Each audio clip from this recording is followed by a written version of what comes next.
तो भाई स्वागत है आप सबको फिर से एक और नए वीडियो में। शोले भाई इस मूवी में क्या नहीं है बताओ। इस स्टोरी में इमोशन है, ड्रामा है, ट्रेजेडी है। भाई मुझे तो लगता है 50 साल बाद शायद लोग बाहुबली को भूल जाएंगे, लेकिन शोले का जय, वीरू और गब्बर को नहीं। क्योंकि भाई अभी के टाइम में तो इंटरनेट है और टेक्नोलॉजी से दुनिया इतना आगे निकल चुका है कि कोई भी कहीं से भी सीखकर कुछ भी कर सकता है और बाहुबली से भी बड़ा फिल्म दे सकता है। लेकिन उस टाइम का बात कुछ और था। 1975 में अपनी क्रिएटिविटी दिखाकर इतनी बड़ी फिल्म देना कोई छोटी बात है क्या? बरोबर। इसलिए तो शोले इतना फेमस है भाई। लेकिन ये बात लोगों को समझ में नहीं आती और कहते हैं कि शोले के साथ गब्बर की कैरेक्टर भी कॉपीड है।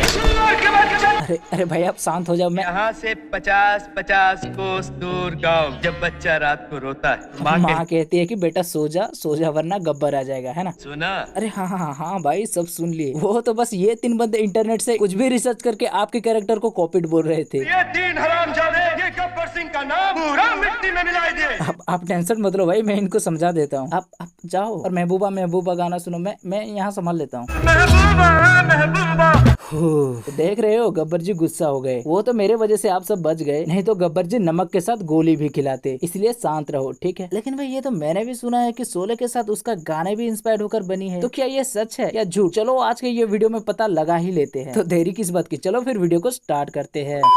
तो भाई कुछ भाइयों का कहना है कि शोले मूवी 1960 में आने वाले American western film the magnificent seven से इंस्पायर्ड होकर बनी है। क्योंकि उसमें भी दिखाया गया है कि एक गांव वालों डाकू से परेशान कुछ स्ट्रेंजर को बुलाते हैं अपनी हिफाजत के लिए। तो वो लोग आकर इनकी मदद करते हैं, जैसे कि हमारे शोले में जय और वीरू ने ठाकुर के लिए काम किए थे। तो अगर द मैग्निफिसेंट सेवन से लेकर इतनी सी बात है तो चलता है यार। शोले कहाँ पूरा का पूरा द मैग्निफिसेंट सेवन जैसा हो गया। शोले में और भी तो बहुत कुछ देखने को मिला था। और वैसे भी द मैग्निफिसेंट सेवन खुद एक ओरिजिनल मूवी नहीं है, वो भी 1954 में आने वाली जापानीज मूवी सेवन समुराई से इंस्पायर्ड होकर बनी है। सुना? हाँ, पर कुछ लोगों का ये भी कहना है कि शोले मूवी मेरा गांव मेरा देश से भी इंस्पायर्ड होकर बनी है। तो हाँ, ये कुछ हद तक ठीक है। इन दोनों मूवी का स्टोरी भी काफी हद तक सेम है, पर फिर भी शोले में और भी तो बहुत कुछ देखने को मिला था। लेकिन उसके बारे में भी पब्लिक का कहना है कि वो सब भी अलग अलग मूवी से इंस्पायर्ड होकर बनी है। What? कुछ भी। तो चलो देखते हैं वो भी सच है या झूठ। तो पब्लिक का कहना है कि शोले मूवी में बाकी जो सब कुछ दिखाया गया है वो सब डायरेक्टर सर्जियो लियोन की मूवीज और कुछ और हॉलीवुड मूवी से इंस्पायर्ड होकर बनी है। तो भाई हम सबसे पहले सर्जियो लियोन का डॉलर्स ट्रायलॉजी देखते हैं। डॉलर्स ट्रायलॉजी का पहला part A feast full of dollars 1964 में आया था। Second part for a few dollars more 1965 में आया था और third part the good the bad and the ugly 1966 में आया था। और ये तीनों ही पार्ट में हमें मशहूर एक्टर क्लिंट ईस्टवुड को देखने को मिला था। और पता है मजे की बात क्या है? क्लिंट ईस्टवुड का इन तीनों ही मूवी में कोई नाम ही नहीं था। What? हाँ भाई, मैन विथ नो नेम। पर आप उसे जो चाहे वो नाम से बुला सकते हो। कैसे? ऐसा नहीं हो सकता। तो भाई शोले में जय और वीरू को हम एक चालाकी करते हुए देखते हैं। सुरमा भोपाली के जरिए खुद पुलिस के हवाले हो जाते हैं और जब उनके ऊपर रखा हुआ इनाम सुरमा भोपाली को मिल जाता है तो वो लोग जेल से फरार होके इनाम वाला पैसा बांट लेते हैं। क्या कमाल का ट्रिक था ना। पर ऐसा ही ट्रिक हम सर्जियो लियोन का movie the good the bad and the ugly में भी देख चुके हैं। उस मूवी में क्लिंट टुको को पुलिस के हवाले करके टुको के ऊपर रखा हुआ इनाम ले जाता है और जब टुको को सजा देने वाले होते हैं तो क्लिंट टुको को वहाँ से छुड़ा ले जाता था। फिर आपस में वो लोग इनाम वाला पैसा बांट लेते थे।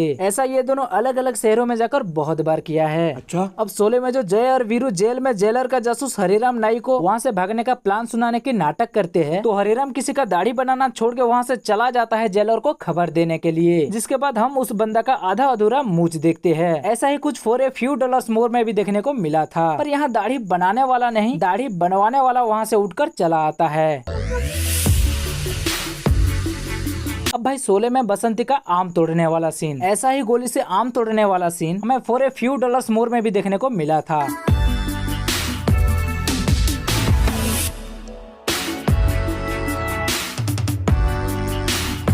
अब इसके बाद बसंती को वीरू पिस्तौल चलाना सिखाने वाला सीन तो आप शायद धर्मपाजी का ही मूवी मेरा गांव मेरा देश में देख चुके होंगे।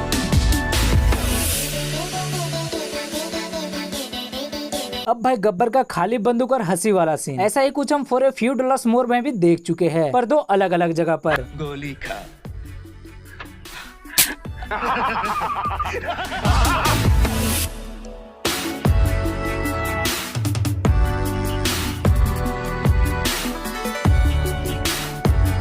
अब ये मूवी का इतना सारा सीन हो गया है तो एक और ही सही, गब्बर का चींटी मारने वाला सीन। हाँ पता है थोड़ा अजीब लग रहा होगा, पर ये चींटी मारने वाला सीन भी हमें for a few dollars more में भी देखने को मिला था।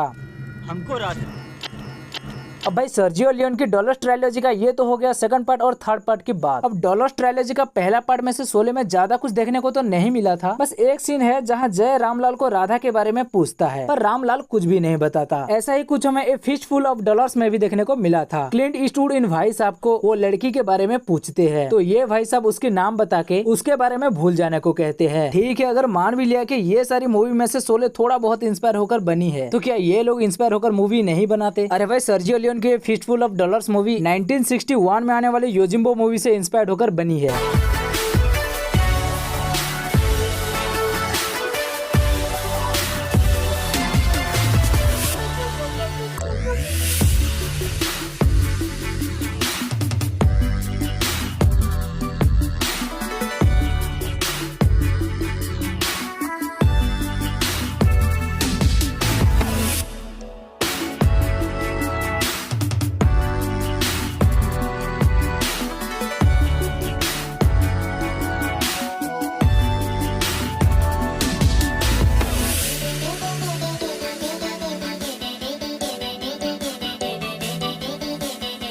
खैर तो अब भाई ठाकुर के परिवार वालों को मारने वाला सीन, भाई ये सीन सर्जियो लियोन की movie once upon a time in the west की एक सीन से कुछ ज्यादा ही मिलता है।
अब भाई वीरू की शादी के लिए जब बसंती की मौसी मना कर देती है, तो वीरू एक टंकी के ऊपर चढ़ जाता है। और ऐसा ही कुछ हमें the secret of Santa Victoria movie में भी देखने को मिला था, जो कि 1969 में आया था।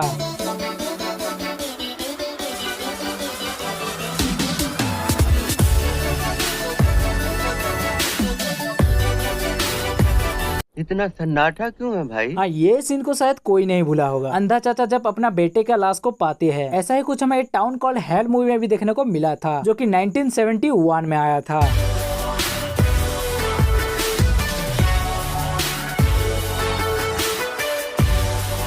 अब जब वीरू और बसंती को जब गब्बर से छुड़ा ले आ रहा होता है, तो कुछ गुंडे इनके पीछे आ रहे होते हैं। तो ये लोग तीन और घोड़ा एक होने की वजह से जय और वीरू की बहस होती है कि कौन बसंती को छोड़ने जाए और कारतूस लेकर आए, क्योंकि इन लोगों के पास कारतूस भी खत्म होने वाला था। तो जय कॉइन टॉस करता है और वीरू बसंती को छोड़ने जाता है, लेकिन जब वीरू लौटता है तो जय का बुरा हाल हो चुका होता है। और ऐसा ही कुछ हमें 1954 में आने वाले गार्डन ऑफ इविल मूवी में भी देखने को मिला था। फर्क बस इतना है कि शोले में कॉइन था और गार्डन ऑफ इविल में कार्ड।